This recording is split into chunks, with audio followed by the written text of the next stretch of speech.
आज खर्चा पानी में हम बात करेंगे हाल ही में लॉन्च हुई अकासा एयरलाइन की। जानेंगे कि अरबपति निवेशक राकेश झुनझुनवाला की मौत के बाद अकासा का क्या होगा।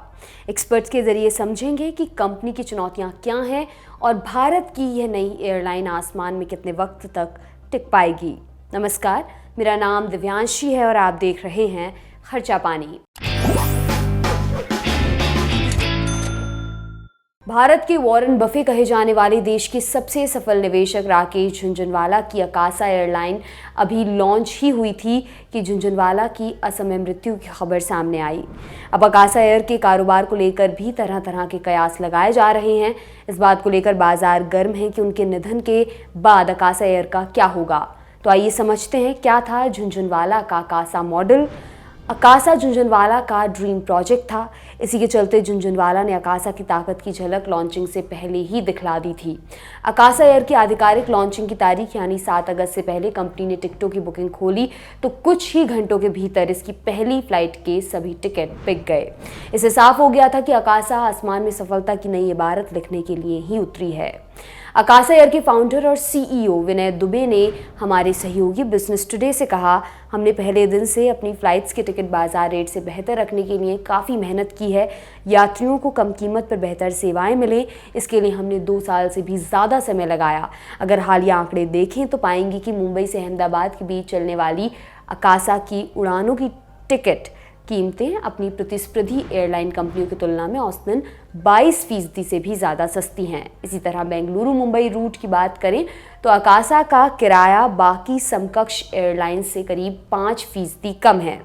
दुबे ने कहा, अकासा एक बेहद प्रतिस्पर्धी बाजार में काफ़ी लो मार्जिन के साथ उड़ान भर रही है। इन रूट्स पर 2 बड़ी एयरलाइन कंपनियां मसलन इंडिगो और टाटा समूह की एयरलाइंस की मार्केट हिस्सेदारी 80% से ज़्यादा है। आपको बता दें कि बिग बुल के नाम से मशहूर राकेश झुनझुनवाला अपने पीछे एक बहुत बड़ा कारोबारी साम्राज्य छोड़ गए हैं।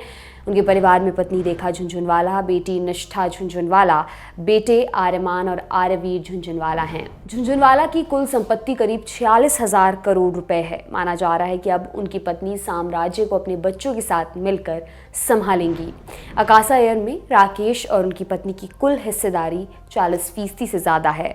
इस बारे में हमने brokerage firm profit mart company के रिसर्च डायरेक्टर अविनाश गोरक्षर से बात की। आइए उन्हें सुनते हैं। देखिए, पहली बात तो अकासा एयरलाइंस एक इकोनॉमी एयरलाइंस है, यानी कि छोटे फेयर्स को प्रमोट करने वाली एयरलाइन है। और ये बेसिकली राकेश झुनझुनवाला यहाँ पे एक बड़े इन्वेस्टर थे। इनका करीबन 45% यहाँ पे इक्विटी स्टेक था। बाकी जो इक्विटी स्टेक था वो दूसरे इन्वेस्टर से आया था। और मुझे लग रहा है कि देखिए, अभी तो एयरलाइन शुरू हो चुकी है। अभी तो गिन चुन के 3-4 डेस्टिनेशंस पे ही फ्लाइट शुरू हो चुके हैं, जैसे कि मुंबई अहमदाबाद है, मुंबई दिल्ली है। लेकिन अभी ज्यादा फ्लाइट्स इंक्रीज होने में थोड़ा सा समय लग सकता है, हो सकता है अगले 3 या 4 महीने में। लेकिन इसमें कोई डाउट नहीं कि आने वाले 5 या 6 महीने में ये पूरी तरह से पैन इंडिया एक एयरलाइन बनेगी। और इसका जो इकोनॉमी का जो यूएसपी है वो लोगों के लिए इसलिए पसंद आएगा क्योंकि देखिए, अभी तो सिर्फ गिने चुने 2-3 एयरलाइंस बचे हैं। एक तो स्पाइस जेट है, गो एयर है और ऑफ कोर्स इंडिगो एयरलाइंस है। सरकारी में एयर इंडिया है। तो कहीं ना कहीं एक नई एयरलाइंस की जगह जरूर थी, क्योंकि जेट एयरवेज पहले लिक्विडेट हो चुका था, उसके ऑपरेशंस बंद हो चुके थे। तो उस पॉइंट ऑफ व्यू से मार्केट काफी बड़ा है। अभी ये कितना इसको प्रॉफिटेबल बनाते हैं, कितना टाइम इनको लगता है, ये देखने वाली बात रहेगी। क्योंकि एयरलाइन बिजनेस नॉर्मली काफी कैपिटल इंटेंसिव होता है। पैसा बनाने के लिए कम से कम 2-3 साल का टाइम फ्रेम तो आप आराम से लगा दीजिए। और इसमें इनिशियल जो ईयर्स होंगे वो इन्वेस्टमेंट वाले ईयर्स होंगे, क्योंकि उनको काफी नए एयरक्राफ्ट और नए रूट्स के ऊपर काम करना पड़ेगा। Airlines regulator directorate general of civil aviation यानी डीजीसीए के मुताबिक इस साल जनवरी से जून के बीच देश की सभी घरेलू एयरलाइंस ने 5 करोड़ 72 लाख यात्रियों को ढोया, जबकि 2021 में इसी दौरान इन एयरलाइंस के जरिए 3 करोड़ 43 लाख लोगों ने हवाई यात्रा की। इस तरह से एयरलाइन कंपनीज ने साल दर साल के हिसाब से 66% से ज़्यादा की ग्रोथ दर्ज की थी। वहीं अगर महीने के हिसाब से कैलकुलेशन करें तो ग्रोथ 237% से अधिक पहुंच जाती है। इन आंकड़ों को देखकर लगता है कि भारत में एविएशन का बाजार तेजी से पंख पसार रहा है। इन सब के बीच राकेश झुनझुनवाला की अकासा का भविष्य कैसा रहने वाला है, आइए समझते हैं।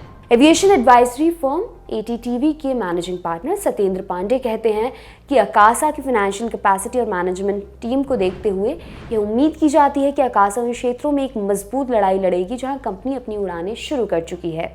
इसके अलावा एयरलाइन ने अपनी सेवाएं शुरू करने के 18 से 20 महीनों के भीतर 20 विमानों के बेड़े को बढ़ाने की योजना बनाई है। एटीटीवी का अनुमान है कि अकासा अगले कुछ वर्षों में लगभग 4% की बाजार हिस्सेदारी हासिल करने में सक्षम होगी। इससे कंपनी को इंटरनेशनल रूट्स पर उड़ान भरने में मदद मिलेगी। एटीटीवी के सत्येंद्र पांडे कहते हैं, भारतीय विमान यात्रियों की खासियत है वे सस्ती फ्लाइट की टिकट चाहते हैं।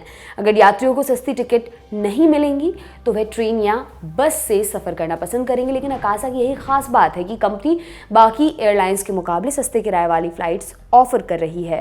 एयरलाइन की प्राइसिंग स्ट्रैटेजी का उल्लेख करते हुए ब्रोकरेज फर्म एम्बिट कैपिटल के एक एनालिस्ट करण खन्ना ने बिजनेस टुडे से कहा कि अकासा एयर का टाइम स्लॉट अन्य एयरलाइनों की तुलना में कम है, जो एयरलाइन को शुरुआत में ही बेहतर लोड फैक्टर हासिल करने में मदद कर सकता है।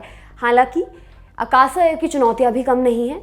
एम्बिट के करण खन्ना का कहना है कि एयर टरबाइन फ्यूल यानी एटीएफ की कीमतों में तेज बढ़ोतरी के चलते एयरलाइन कंपनियों का मुनाफा घटा है। नतीजन कई एयरलाइन कंपनीज ने अपने हवाई किराए में इजाफा किया है। खन्ना का कहना है कि अकासा जैसी नई एयरलाइंस के आने से लो बजट एयरलाइंस के बीच कंपटीशन बढ़ने की संभावना है। जेट एयरवेज और टाटा समूह के स्वामित्व वाली एयरलाइंस मसलन एयर इंडिया एक्सप्रेस, विस्तारा और एयर एशिया इंडिया के साथ आने से यात्रियों को हवाई किराए में कुछ राहत मिल सकती है। हालांकि कच्चे तेल की आसमान छूती कीमतें और रुपए में कमजोरी से कंपनियों की लागत बढ़ सकती है, क्योंकि एयरलाइन की कमाई का करीब 50% पैसा ईंधन के मद में ही खर्च हो जाता है। वहीं एटीटीवी के मैनेजिंग पार्टनर सत्येंद्र पांडे का कहना है कि खाली सीटें, किराए को लेकर बढ़ता कंपटीशन और जेट ईंधन की बढ़ी कीमतें आने वाले वक्त में कंपनी की मुश्किलें बढ़ा सकती हैं। इसके अलावा अकासा एयर को बड़े शहरों के हवाई अड्डों पर प्राइम स्लॉट के रूप में भी एक चुनौती का सामना करना पड़ेगा। इस बारे में भी हमने एक्सपर्ट का नजरिया जाना, आइए उन्हें सुनते हैं। देखिए, ओनरशिप से कुछ ज्यादा फर्क पड़ेगा नहीं, क्योंकि देखिए राकेश झुनझुनवाला नहीं रहे, लेकिन उनका इन्वेस्टमेंट इस एयरलाइन में जरूर रहेगा। और रही बात चुनौती की बात, तो मैं समझता हूँ कि देखिए आज इंडिगो एयरलाइंस करीबन 50% मार्केट शेयर एविएशन मार्केट का कंट्रोल करता है। अभी उसको कैसे वो टक्कर देंगे, उनके प्राइसेस, टिकट के प्राइसेस कितने होंगी, उनके कौन कौन से डेस्टिनेशंस पे ये पहले अपनी एविएशन अपनी एयरलाइंस शुरू करेंगे, ये सारी चुनौतियां रहेंगी। ये तो शुरुआत है। तो मेरे ख्याल से अगले 6 से 12 महीने में आपको ये प्रोग्रेस धीरे धीरे देखने को मिलेगा। और हो सकता है कि इमीडिएटली एक साल में कोई बड़ा बदलाव नहीं आए, लेकिन उसके बाद होपफुली मुझे लग रहा है कि अकासा एयरलाइंस काफी अच्छी टक्कर इंडिगो एयरलाइंस को भी दे सकती है, क्योंकि इनके कीमतें डेफिनेटली इंडिगो एयरलाइंस के मुकाबले में काफी कम रहेगी। क्योंकि वो चाहेंगे कि ज्यादा से ज्यादा जो ट्रैवलर है वो इस एयरलाइंस का एक एक्सपीरियंस कर ले, और उसके बाद ही मेरे ख्याल से इसमें अच्छी बड़ी ट्रैक्शन आएगी। तो चुनौतियां तो अभी आनी बाकी है, लेकिन हाँ, जैसे मैंने कहा कि क्रूड ऑयल का इम्पैक्ट है, फ्लाइट का मेंटेनेंस कॉस्ट है, ये सारे खर्चे इनिशियली इस एयरलाइन के लिए काफी ज्यादा होंगे, क्योंकि ऑब्वियसली वॉल्यूम ऑफ ट्रैफिक कम रहेगा। बट उसके बाद मेरे ख्याल से एक बार सब स्टेबलाइज होता है, तो उसके बाद मेरे ख्याल से ये काफी वेल पोजीशन होना चाहिए। फंडिंग इस कंपनी में ऑलरेडी जो प्रेजेंट इन्वेस्टर्स है, राकेश झुनझुनवाला और दूसरे जो इन्वेस्टर्स है, उन्होंने ऑलरेडी किया है। तो अगले 1.5-2 साल के लिए तो पैसों की जरूरत नहीं लगेगी। उसके बाद एयरलाइन कैसे परफॉर्मेंस दिखाती है, कितने फ्लाइट्स करती है, और देखिए आईपीओ तो तब आएगा जब पूरी तरह से ये पैन इंडिया प्लेयर बनेगी। अभी तो शुरुआत है, तो जैसे जैसे फ्लाइट्स और डेस्टिनेशंस बढ़ेंगे, उसके बाद फाइनेंशियल परफॉर्मेंस मार्केट को धीरे धीरे पता चलेगा। और उसके बाद हो सकता है कि आगे आने वाले शायद 3 या 4 वर्षों के बाद एक आईपीओ आ सकता है। बिल्कुल नहीं, देखिए एक बात हम कहते हैं कि इनका जो स्टॉक मार्केट में जो इलस्ट्रस ट्रैक रिकॉर्ड था, ये मुझे लग रहा है कि लोग ऑलवेज याद रखेंगे। और इनके जाने के बाद भी मुझे नहीं लग रहा है कि कंपनीज में कोई बड़ी दिक्कत आएगी, इनके इन्वेस्टी कंपनीज में। क्योंकि देखिए जो भी कंपनीज में इन्होंने पैसा लगाया वो काफी वेल मैनेज्ड कंपनी है, बहुत ही प्रॉफिटेबल कंपनी है।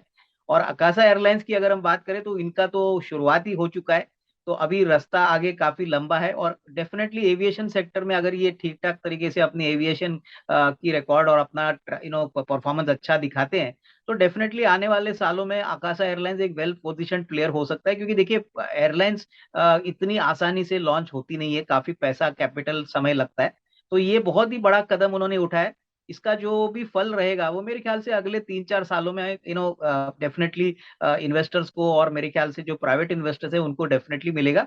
तो इनके जाने से बड़ा नेगेटिव सरप्राइज आएगा। इनफैक्ट ये बातों से मार्केट में शायद हो सकता है सेंटिमेंट थोड़ा-सा 1-2 दिनों के लिए बिगड़े, लेकिन लॉन्गर टर्म में कंपनीज़ के प्रॉस्पेक्ट्स में कोई बदलाव नहीं आएगा। तो ये था आज का खर्चा पानी। ये बुलेटिन आपके लिए लिखा था हमारे साथी प्रदीप यादव ने।